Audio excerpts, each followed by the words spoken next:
આજે તો મેં તેલમાં રાઈ જીરું ઉડાડી નાખ્યું કારણ કે આપણે બનાવવાના છે પૌવા બટેકા। તો ચલો બધું તૈયારી કરવા મળી। મસાલો મસ્ત મજાનો વઘાર કરી નાખ્યો છે, પૌવા પણ મસ્ત મજાનો પલાળી દીધા છે અને હવે આપણા પૌવા બટેકા બનીને રેડી થઈ ગયા છે। હાલો તમારે બધાને ખાવા હોય તો। અને જમીન પછી અમે રિયાન્સને ગાર્ડનમાં લઈ ગયા।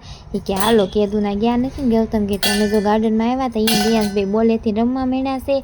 અને જો અમે ગાર્ડનમાં આવ્યા ને તે થોડુંક મોડું થઈ ગયું હતું, અમારે બધાય ઘરે જવાનો ટાઈમ હતો ને અમે ગાર્ડનમાં આવ્યા કારણ કે 10:30 ઉપર થઈ ગયું હતું એટલે છે ને કોઈ હતું નહીં બહુ કાંઈ।